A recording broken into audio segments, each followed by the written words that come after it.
2 years later, there was an infamous rebellion that happened. By this time, I'm the age of 19 years old, and I'm a very angry young man.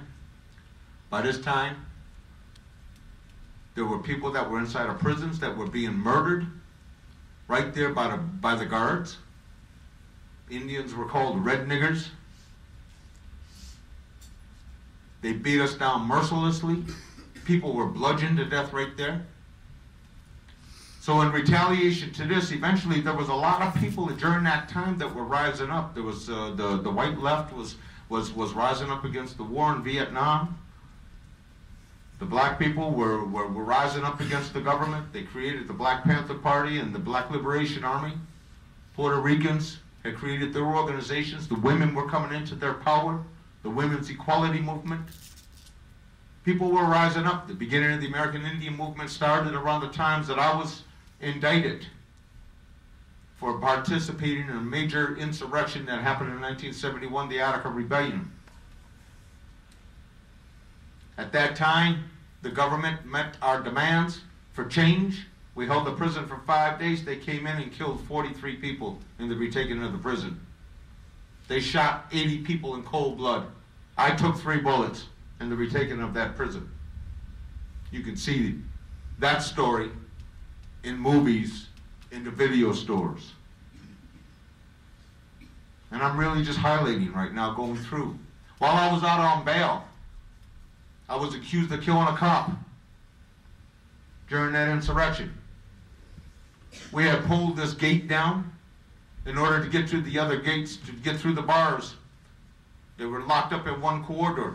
We pulled the gate down, and we pulled the cast iron gate right out of the wall, 60 of us. When that gate went down, it hit this guy in the head. He died 2 days later. But I was the only one charged because I'm the one that said, take this joint. The whole story's in the book back there, in the autobiography. Eventually, 61 of us were indicted. I was the only one eventually convicted for the whole rebellion in 1971. I was sentenced to die in the electric chair. But fortunately, Nelson Rockefeller, who was the governor of New York at that time, was trying to suppress any information going to a second grand jury. And by doing so, he was jury tampering. And when he suppressed that information going from a second grand jury, because he was trying to become the vice president of the United States under Gerald Ford, and Attica was a blemish on him because of the massacre that he had committed, he then got himself caught up in a major scandal, and because of that, all indictments had to be thrown out. Fortunately, his own corruption led to our release. While I was on bail in 1974 for the Attica charges, 400 of my Ginyong and Hoga, or people of the land of the Flint, Mohawk people, to you. My relations, we took over land in upstate New York called Ginyonge. We held that land for well over 2 years.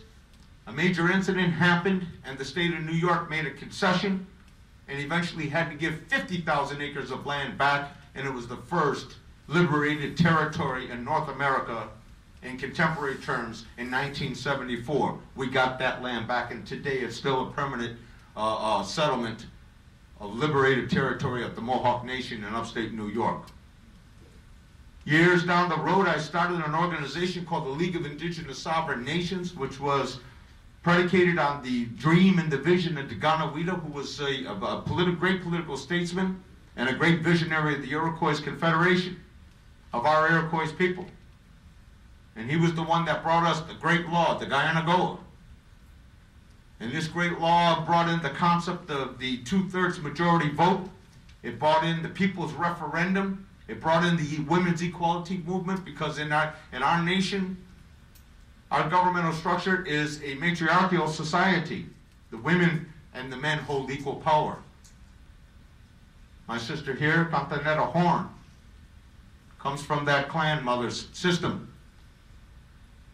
So she'll talk to you about that when she gets up here. Then in 1990, Oka happened. which my sister again will tell you about. She was there. She was a veteran of Oka.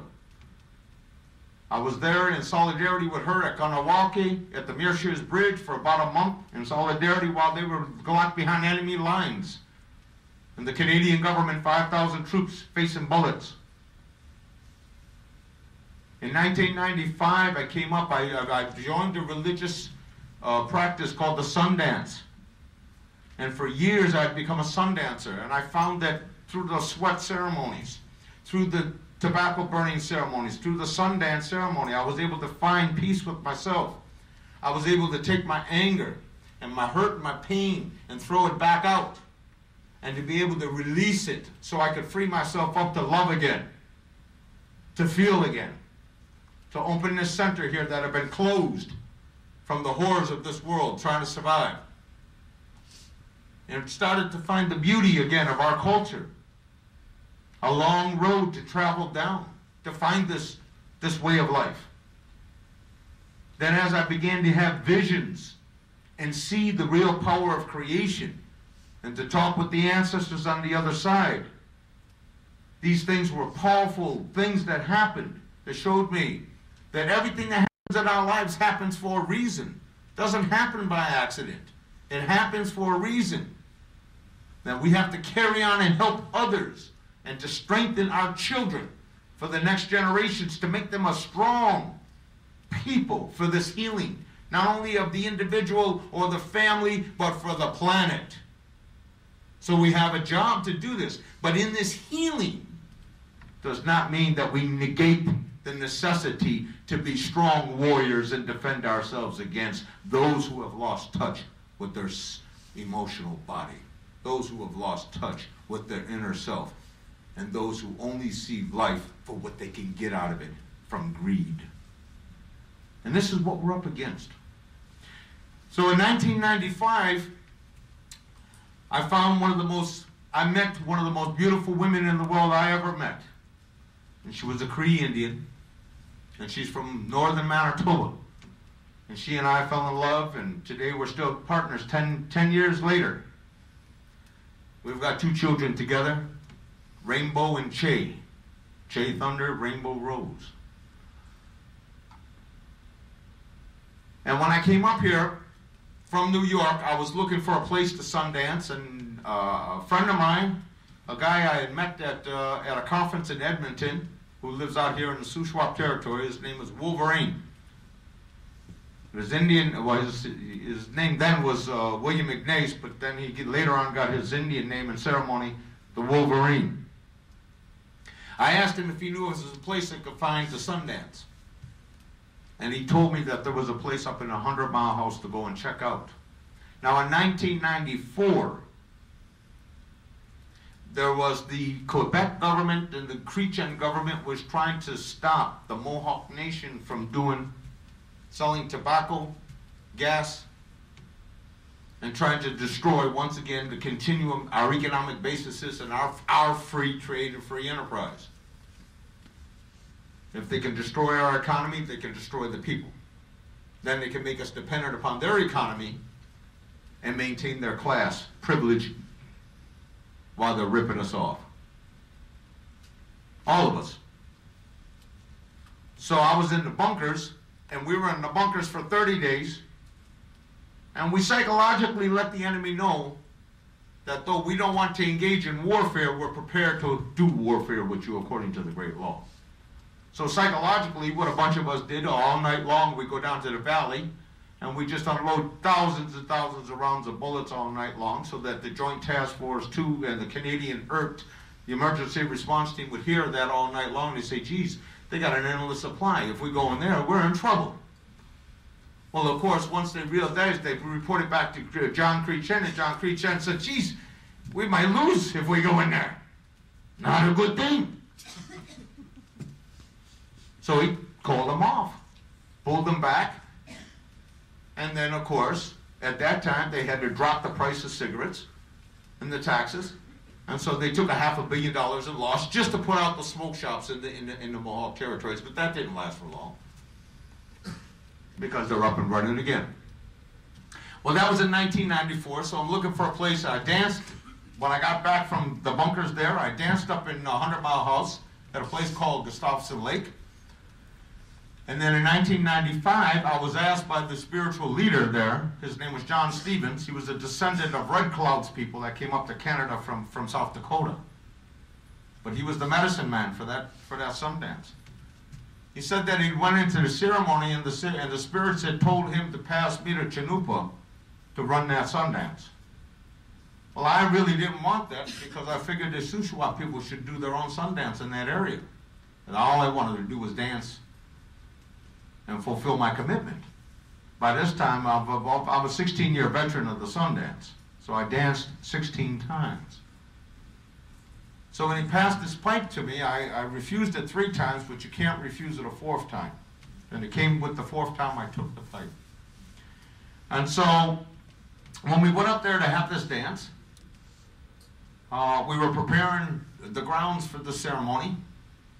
And as we were preparing, we had cows that were coming in. They were defecating on this sacred site. So we figured there had been a fence line that was built 3 sides, and there was one broken down on the 4 sides that would have boxed in with that sacred grounds, with those area. So we says, well, we'll fix this part up over here.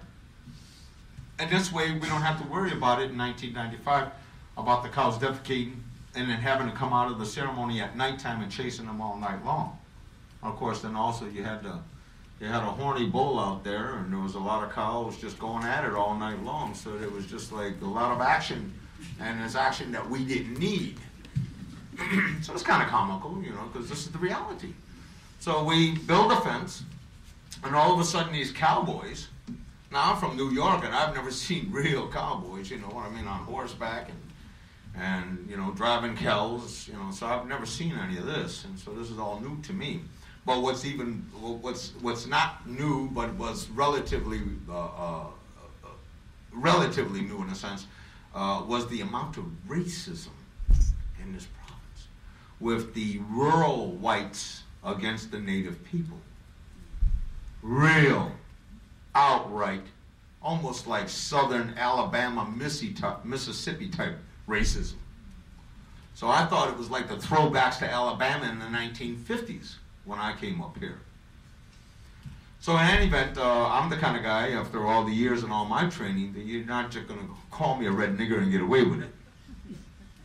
I'm not going to put my head down and walk away and whimper. I'm going to punch you right in the mouth. That's what I'm made of. Or you're going to have to qualify that racist statement. Point blank, qualify it. And show me you can handle it. Now, I say that just because that's the way I was brought up, and that's the way I had it bred. I had to come up fighting. I had to fight, and I wouldn't allow no one to disrespect me. The more I learned to love myself, the less I allowed anybody to disrespect me. And the key was to learn to love myself first before I attempted to love anybody else. To love me first. Because if I can't love me, I can't truly love somebody else or anything else. So, in any event, once we put up the fence, the cowhands in that area took that as a territorial imperative, and they thought we were exercising a land claim. Now, we weren't really exercising a land claim. We were just trying to keep the bulls out and the cows out so we could have a good dance. But that's the way they took it, and before you know it, the whole province thought that that's what it was, that we were doing. Ujjal Dosanjh had just come on as the Attorney General of the province, and he thought that we were exercising a land claim. The ranchers thought we were exercising a land claim. The RCMP thought we were doing a land claim. We weren't. We were trying to dance, a Sundance. But of course, looking at the way, knowing how they think, we knew that logically it was going to happen, something was going to come jump off. But we continued to try to organize the dance, and then all of a sudden, these cowhands come in. They came in with bull whips. They came in with shotguns. And there was just young people over there trying to prepare the grounds for that dance. They got out of their cars, they pulled out the shotguns and said, today was a good day to string up some red niggers.